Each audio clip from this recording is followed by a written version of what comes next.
శ్రీమతి మాగంటి సునీతా గోపీనాథ్ గారు అభ్యర్థి కొత్తదైనప్పటికీ వారికి ఇదివరకు రాజకీయ అనుభవం లేకపోయినప్పటికీ వారు కూడా నిజంగా చాలా కష్టపడ్డారు.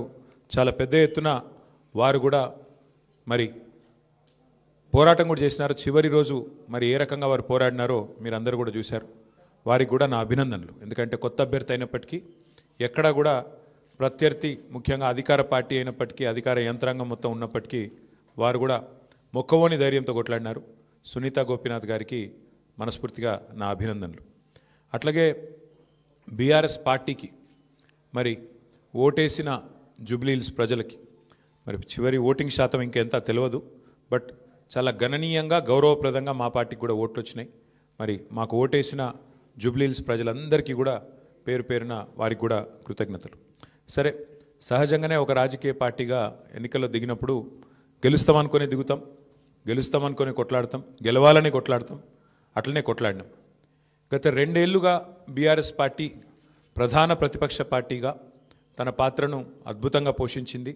ప్రజా సమస్యలను మరి కేంద్రంగా చేసుకొని ప్రజల వాదనను ప్రజల వేదనను ఇవాళ ప్రభుత్వం ముందు పెట్టడంలో, అది శాసనసభలో అయితేనేమి, ప్రజాక్షేత్రంలో అయితేనేమి, సోషల్ మీడియాలో అయితేనేమి చాలా బలంగా బీఆర్ఎస్ పనిచేస్తున్నది.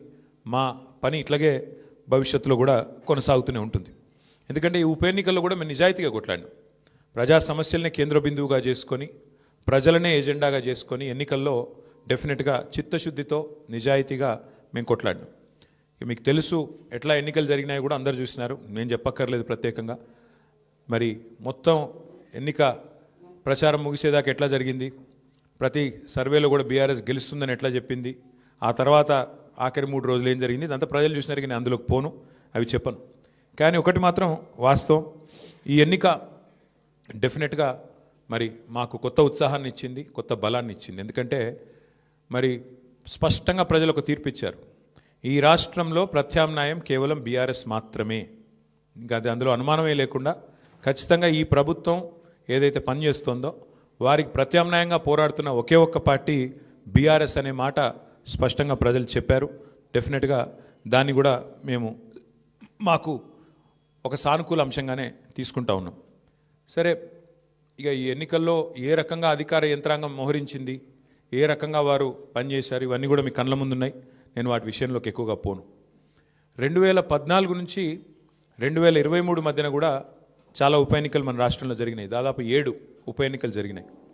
ఈ 7 ఉప ఎన్నికలు పాలేరు కానీ, నారాయణ ఖేడ్ కానీ, హుజూర్ నగర్ కానీ, దుబ్బాక కానీ, నాగార్జున సాగర్ కానీ, హుజూరాబాద్ కానీ, మునుగోడు కానీ, ఈ అన్ని ఉప ఎన్నికల్లో మీరు ఆ రోజు కనుక గమనించినట్టయితే అప్పటి ప్రతిపక్ష పార్టీ కాంగ్రెస్ పార్టీ, ప్రధాన ప్రతిపక్ష పార్టీ, ఒక్క ఉప ఎన్నికల్లో కూడా గెలవలేదు.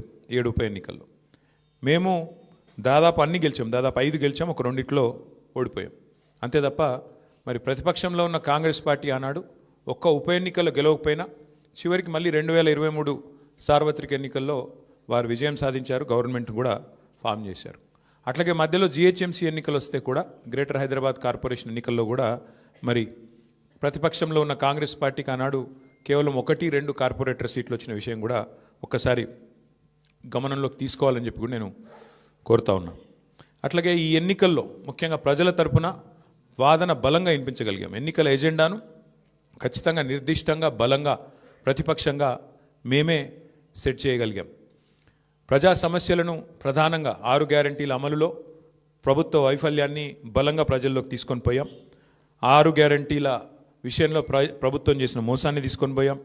హామీల ఎగవేతను బాకీ కార్డుల రూపంలో ప్రధాన చర్చగా చేయగలిగాము. ఇది బీఆర్ఎస్ సాధించిన విజయంగా మేము భావిస్తూ ఉన్నాం.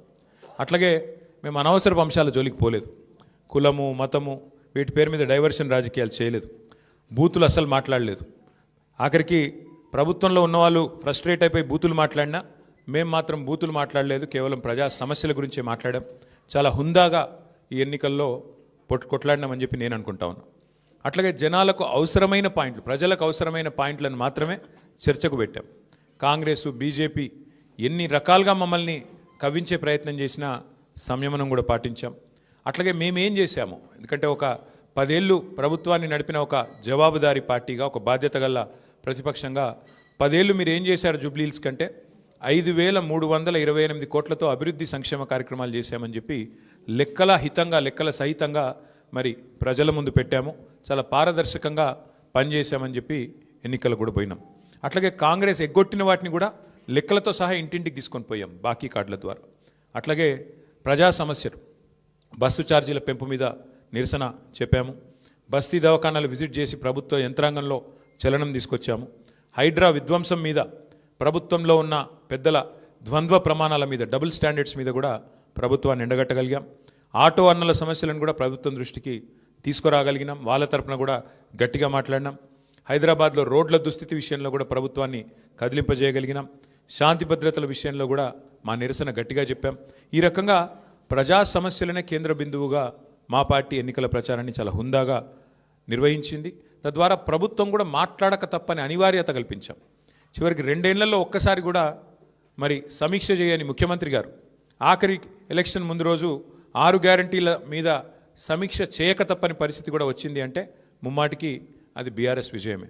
అట్లాగే 2 ఏళ్లుగా మైనారిటీకి మంత్రివర్గంలో స్థానం లేదు. బీఆర్ఎస్ ఏదైతే మరి మంత్రివర్గంలో ఇట్లా మైనారిటీలకు స్థానం లేదు, ఒక ఎంపీ లేరు, ఎమ్మెల్యే లేరు, ఎమ్మెల్సీ లేరు అని గట్టిగా మాట్లాడితే చివరికి అనివార్యంగా అజారుద్దీన్ గారికి మంత్రి పదవి ఇయ్యక తప్పని అనివార్యత కల్పించింది కూడా ఖచ్చితంగా మా యొక్క ఎన్నికల ప్రచార సరళి. తప్పకుండా ప్రధాన ప్రతిపక్షంగా మరి మా బాధ్యత మేము నిర్వర్తించినాం. సరే, సహజంగానే ఒకటి మాత్రం ఉంది, గెలుపు ఓటములు పెద్దలు కేసీఆర్ గారు ఎప్పుడు చెప్తుంటారు, గెలవాల్సింది పార్టీలు కాదు, గెలవాల్సింది ప్రజలు అని. మేము కూడా మనస్ఫూర్తి కోరుకునేది ప్రజాస్వామ్యంలో చర్చ జరగాల్సిందే, మీడియాలో జరగాల్సిందే, బయట జరగాల్సిందే, తప్పకుండా ప్రజల్లో కూడా జరగాల్సిందే. ఈ ఎన్నిక ఎట్లా జరిగింది అనే విషయంలో కూడా చర్చ జరగాలి. ఎందుకంటే ఈరోజు కాదు, మేము 4 రోజుల ముందే చెప్పాం ఎన్ని రకాల అక్రమాలకు కాంగ్రెస్ తెరలేపిందో చెప్పాం. అభ్యర్థి యొక్క సొంత తమ్ముడికి 3 ఓట్లు ఉన్న విషయాన్ని మీ ముందు పెట్టాం. ఆధారాలతో సహా మేము స్పష్టంగా మీ ముందు బయట పెట్టాం.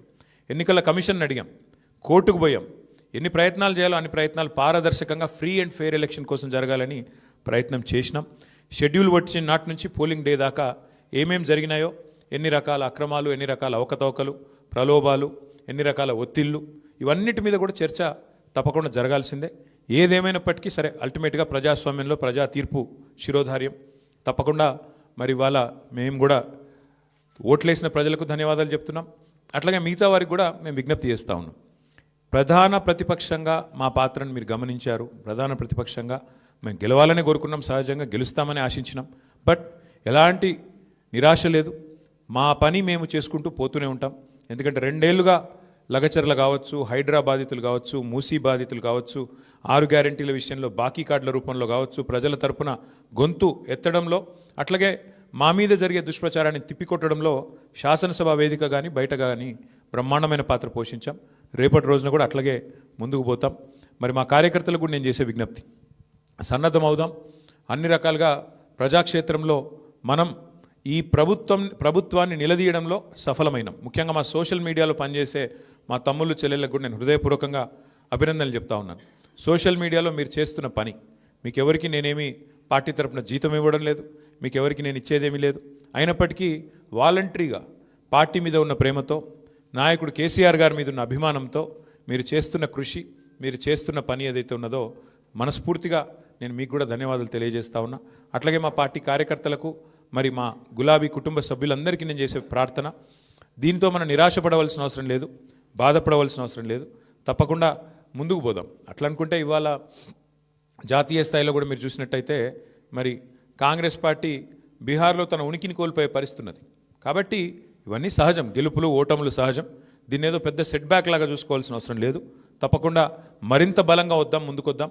ఒక రబ్బర్ బంతిని గోడకేసి కొడితే ఎట్లయితే తిరిగి బలంగా వెనకకొస్తుందో అట్లా మనం కూడా తప్పకుండా తిరిగి వెనక్కొద్దాం. పెద్దలు కేసీఆర్ గారు తిరిగి రాష్ట్రానికి ముఖ్యమంత్రిగా మళ్ళీ బాధ్యతలు చేపట్టేదాకా ఎవరి శక్తి మేరకు వారు శక్తి వంచన లేకుండా కష్టపడదామని చెప్పి మా నాయకులు కార్యకర్తలకు మరొకసారి ధన్యవాదాలు తెలియజేస్తూ, కష్టించి పనిచేసిన మా నాయకత్వం మొత్తం కూడా ఇక్కడ ఉంది. ఒక ఇద్దరు గురించి నేను ప్రత్యేకంగా చెప్పాలి. హరీష్ రావు గారు మధ్యలో పాపం వారి తండ్రి అనుకోకుండా అకాల మరణం జరిగింది.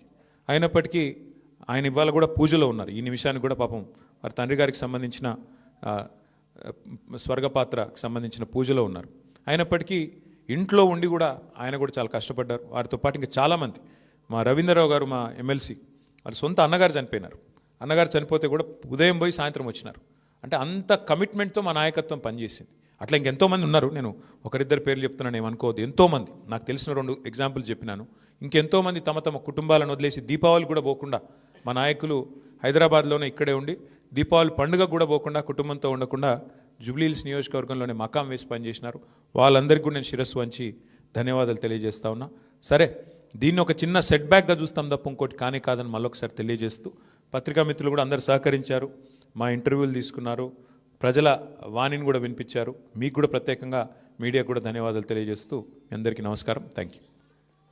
ఏమైనా అడగదలుచుకుంటే అడగచ్చు, లేదంటే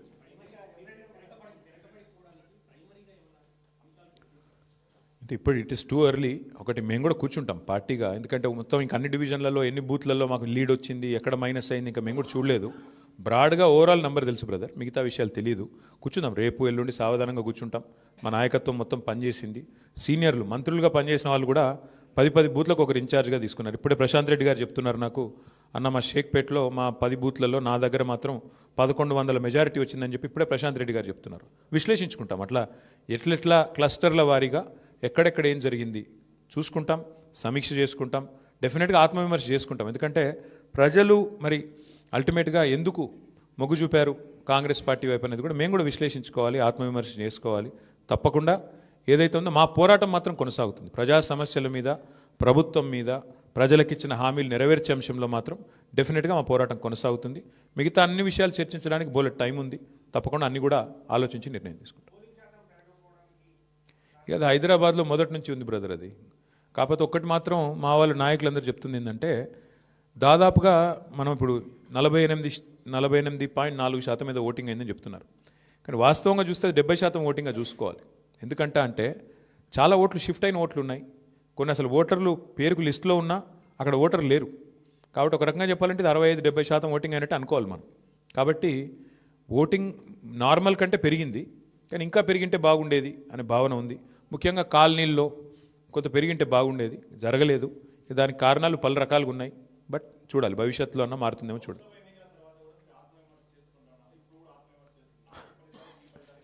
చాలా తేడా ఉంది కదా బ్రదర్. ఇప్పుడు స్పష్టంగా ఈ ఎన్నికలతో ఏం తెలిపోయింది, ఈ రాష్ట్రంలో, తెలంగాణ రాష్ట్రంలో కాంగ్రెస్ ప్రభుత్వానికి, కాంగ్రెస్ పార్టీకి ఒకే ఒక్క ప్రత్యామ్నాయం బీఆర్ఎస్ అని ప్రజలు తేల్చి నిర్ద్వందంగా తీర్పిచ్చారు. దాదాపు నాకున్న అవగాహన మేరకు మాకు 38-39% ఓటు వచ్చినట్టుంది. ఇప్పుడు కూడా ఇంకా ఫైనల్ అయినట్లేదు. 38 వచ్చిందా 39 వచ్చిందా చూడాలి. డెఫినెట్గా మరి మంచి ఓటింగ్ శాతం మాకు వచ్చింది. నేనేమంటానంటే, మరి సింగిల్ డిజిట్లో ఉండిపోయి డిపాజిట్ కోల్పోయింది కదా ఇవాళ ఇంకో పార్టీ. ఇప్పుడు మేము ఓటమి పాలయ్యి ఇంత గట్టి పోటీనిచ్చి అధికార పార్టీ ఇన్ని రకాల ప్రలోభాలు పెట్టినా, ఇన్ని రకాలుగా ఒత్తిళ్లు తెచ్చినా, ఇన్ని రకాల కార్యక్రమాలు చేసినా గట్టిగా నిలదొక్కుని బ్రహ్మాండమైన పోటీనిచ్చాం. అట్లాగే మీరు చూస్తే ఉప ఎన్నికల్లో గతంలో ప్రతి ఉప ఎన్నిక మేము ప్రభుత్వంలో ఉన్నప్పుడు దాదాపుగా మేమే గెలిచాం, 1-2 మినహాయిస్తే. కాబట్టి ఇవన్నీ కూడా జరిగే వ్యవహారాలు. దీన్ని అంత ఇది చేయాల్సిన అవసరం లేదు. పార్లమెంట్ తర్వాత సమీక్ష చేసుకున్నాం. పార్లమెంట్ తర్వాత ఒక్కొక్క నియోజకవర్గం సమీక్ష చేసినాం ఏం జరిగింది అని. పార్లమెంట్ ఒక అసాధారణమైన పరిస్థితిలో జరిగింది. అప్పటికిప్పటికి వచ్చిన తేడా మీరు చూస్తే బీఆర్ఎస్ఏ ప్రత్యామ్నాయం, బీఆర్ఎస్ఏ ప్రధాన ప్రతిపక్షం అని ప్రజలు ఈ జూబ్లీహిల్స్ ఉప ఎన్నికతో స్పష్టమైన తీర్పిచ్చారు. సరే, సహజంగా గెలుస్తామని ఆశించాం, కొంత నిరుత్సాహపడతాం డెఫినెట్గా ఓటమి పాలైనప్పుడు, కానీ నిరాశ లేదు. అది నేను చెప్పేది. బ్రదర్, మేము ఎన్నికల కమిషన్ దగ్గర పోయాము, స్పష్టంగా వారి ముందు ఆధారాలతో సహా పెట్టాము. డబుల్ ఓట్లు ఎన్ని ఉన్నాయి, ఎంతమందికి ఎన్నెన్ని ఓట్లు ఉన్నాయి, చివరికి అభ్యర్థి, కాంగ్రెస్ అభ్యర్థి యొక్క సొంత తమ్ముడు, ఆయనకే 3 ఓట్లు ఉన్నాయన్నది కూడా ఆధారాలతో సహా ఇచ్చాము. ఇక మీరు అడగాల్సింది ప్రశ్న ఎలక్షన్ కమిషన్ని, మమ్మల్ని కాదు.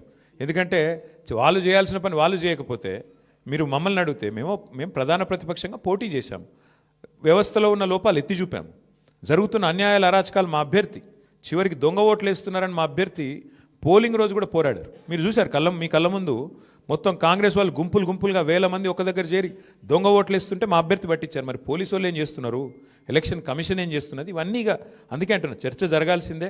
ఏ రకంగా అధికార యంత్రాంగం పనిచేసింది, ఏ రకంగా ఎలక్షన్ కమిషన్ పనిచేసింది, ఇవన్నీ మీ ముందున్నాయి. సరే, ఇప్పుడు నేను ఓటమికి నేను సాకులు వెతకట్లేదు, నేను వాస్తవాలు మీ ముందు పెడుతున్నాను. ఎలక్షన్ ముందు పెట్టాను, ఎలక్షన్ తర్వాత చెప్తున్నాను. ఏదేమైనప్పటికీ మేము మాత్రం డెఫినెట్గా ప్రజల్లో ఉంటాము, ప్రజలతోనే ఉంటాము. ప్రజాక్షేత్రంలో ప్రజల సమస్యలే ప్రధాన ఇతివృత్తంగా ముందుకు పోతాం. ప్రజల కోసం పోరాడుతూనే ఉంటాం, ముందుకు పోతూనే ఉంటాం. Thank you.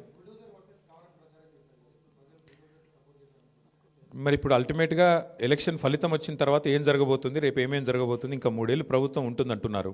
సో మరి ఆ 3 ఏళ్ళు ఏం జరగబోతుంది చూద్దాం. ఎందుకంటే అల్టిమేట్గా ఈ ప్రభుత్వం తన వైఖరి ఏమైనా మార్చుకుంటుందా, మార్చుకోదా, మళ్ళీ శని ఆదివారాలు పేదల కొంపలు కూలగొట్టే పని చేస్తూనే ఉంటుందా చూస్తాం. మేము చూస్తాం, మీరు చూస్తారు. ప్రధాన ప్రతిపక్షంగా మా పాత్ర మాత్రం మేము బలంగా పోషిస్తాం. ప్రజల్లో మాత్రం ఎక్కడా తగ్గకుండా ప్రజల తరపున మాట్లాడుతూనే ఉంటాం. ఈ విషయంలో మమ్మల్ని ఏ రకమైన వారు ప్రయత్నాలు చేసినా మా గొంతు మాత్రం నొక్కలేరు, ఇది మాత్రం పక్కా. ఇప్పుడు మీరు చూస్తే పశ్చిమ బెంగాల్లో బీజేపీ నుంచి పోయి ఆయన ఎమ్మెల్యే గారు ముకుల్ రాయ్ అని తృణమూల్ కాంగ్రెస్లో చేరారు. హైకోర్టే కొట్టేసింది, ఆయన డిస్క్వాలిఫై చేసింది.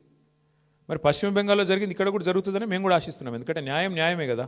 యాంటీ డిఫెక్షన్లా దేశమంతా ఒకటే ఉంది. బెంగాల్కు వేరే లేదు, తెలంగాణకు ఇంకోటి లేదు. కాబట్టి మేము కూడా ఆశిస్తుంది ఏంటంటే ఇక్కడ కూడా 10 ఉప ఎన్నికలు జరుగుతాయని ఆశిస్తున్నాము. అయితే ఇక్కడ గమ్మత్ ఏంటంటే ఒక్క ఉప ఎన్నికకే మరి ఇంత అపసోపాలు పడ్డారు కాంగ్రెస్ వాళ్ళు. మరి 10 ఉప ఎన్నికలు వస్తే వాళ్ళకి ముచ్చెమటలు బట్టి మరి రాహుల్ గాంధీని, ఇంకా ఇందిరాగాంధీని, ఇక సోనియా గాంధీని అందరిని దించుతారేమో చూడాలి.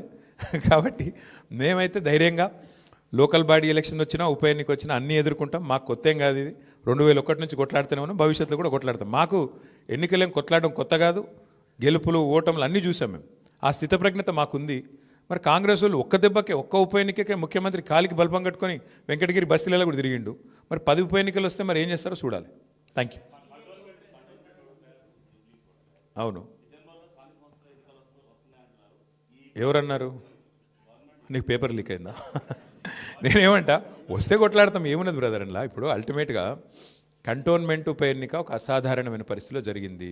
అందులో మాకు 3వ స్థానం వచ్చింది. ఈరోజు మరి ఈ ఎన్నికల్లో మేము గౌరవప్రదంగా మాకు దాదాపు 38-39% ఓటింగ్ వచ్చింది. 38-39% ఓటింగ్ అంటే కూడా తక్కువేం కాదు ప్రతిపక్షంలో.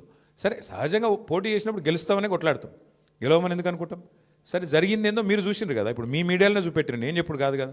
ఎన్నికల రోజు ఎట్లా విచ్చలవిడిగా ఏమేం చేసిరో మీరు చూసిండ్రు. ఎన్నికల కమిషన్ ఎంత అట్రఫ్లాప్ అయిందో మీరు చూసిండ్రు. ప్రజాస్వామ్యాన్ని ఎట్లా అడ్డంగా తుంగలో దొక్కిరో మీరు చూసిండ్రు. కానీ ఇవేవి మా ఓటమి కారణమని నేను చెప్తలేను, ఇవన్నీ జరిగినాయని చెప్తున్నాను అంతే. ప్లస్ ఒక్కొక్కరికి ఎన్ని ఓట్లు రాయించిండ్రు అది కూడా చూసిండ్రు. కాబట్టి ఇన్ని ఉన్నాయి. కాబట్టి నేనేమంటున్నా అంటే దీని మీద చర్చ జరగాలి, భవిష్యత్తులోనే చర్చ జరగాలి.